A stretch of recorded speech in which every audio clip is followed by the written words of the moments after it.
You know, most people, if they're really lucky, get to achieve one great thing in their lifetime. One single accomplishment that truly changes the world. But Jonas Salk, he wasn't most people. He managed to do it twice. And really, to get a handle on who this man was, you have to start right here with this quote. When someone asked him if he was going to patent his world-changing polio vaccine, this was his answer.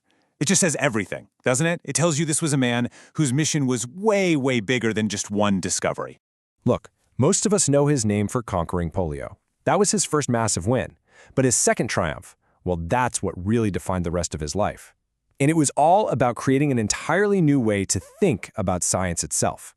So that's the story we're going to dive into, the story of both of those monumental achievements. Okay, let's start with that first victory. To really appreciate just how huge this was, you first have to understand the terror that came before it. This wasn't just some other disease. For a whole generation, it was an absolute nightmare. Imagine this. Every single summer, this wave of fear would just sweep across the country. The polio virus, invisible, relentless, would just strike. Public pools would close down, movie theaters too.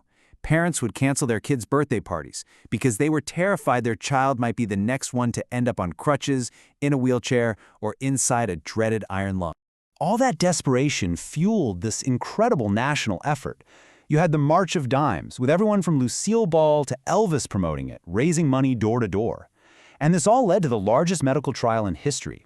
Think about that for a second. 1.8 million children participated in testing Salk's experimental vaccine. It was just a staggering act of public trust and hope. And then came the day. The announcement was made, and the entire country just erupted with joy. I mean, church bells were ringing, kids were let out of school, and the headlines everywhere declared victory. The relief was immense. A whole generation of parents could finally breathe again.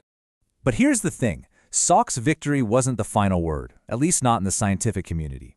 There was this famous, and at times pretty bitter, rivalry with another scientist, Albert Sabin. Salk's approach used a killed virus, so it couldn't cause the disease.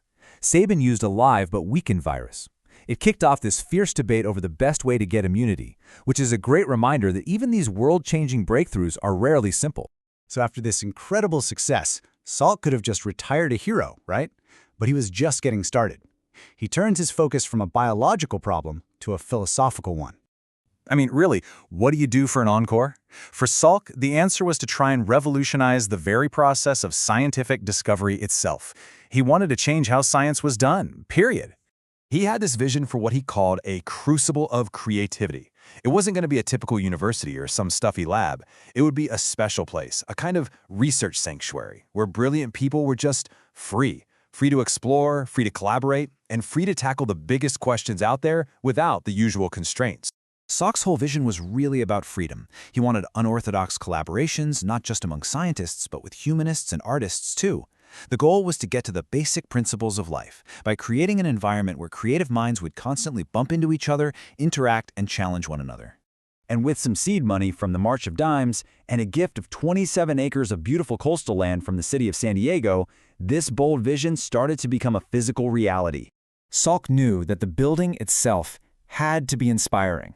He didn't just ask for labs. He went to the great architect Louis Kahn and gave him this incredible challenge: create a place so profound that an artist like Pablo Picasso would want to visit it.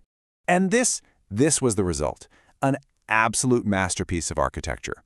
You have two mirror image buildings framing this starkly beautiful courtyard that seems to just flow right into the Pacific Ocean. It's so much more than a building. It's a statement designed to inspire the kind of big picture thinking that Salk was all about. So Salk then filled this temple of science with a dream team. He brought in brilliant scientists, of course, like Nobel laureate Renato Dulbecco.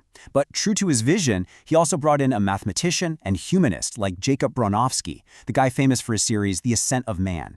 It was a huge experiment in intellectual cross-pollination. So did the experiment work? Well, the answer lies in the decades of absolutely groundbreaking discoveries that have poured out of this unique place. The discoveries that followed are just a testament to his vision. The discovery of brain hormones now used to treat tumors, a fundamental insight into how cancer cells grow, leading to brand new drugs. The very idea for the Human Genome Project, that was proposed here. They even overturned scientific dogma by proving that adult brains can grow new cells. This is the direct result of Salk's vision. Melvin Cohn, one of the original founding fellows, really nailed it. He said it wasn't just about collecting geniuses in one place. The secret sauce was the interaction, the constant conversation and collaboration. That was the real engine of discovery. So Salk's two triumphs, they continue to resonate so powerfully today, offering really important lessons for the challenges we're facing right now. Salk's first triumph is now on the verge of its ultimate goal. Thanks to a massive global effort, a disease that once terrorized 125 countries is now cornered in just 2.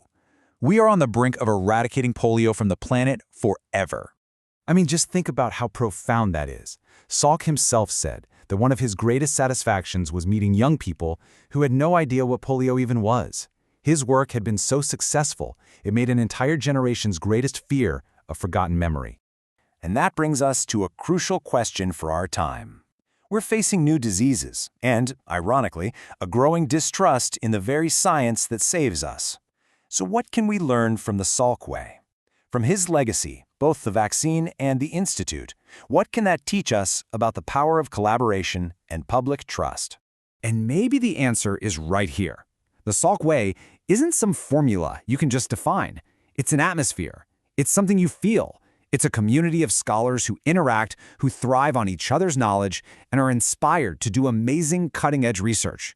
And this was Salk's second, and perhaps even more enduring triumph, creating a place built not just of concrete and steel, but on the powerful belief that the greatest scientific tool we have is the human mind, especially when it works together.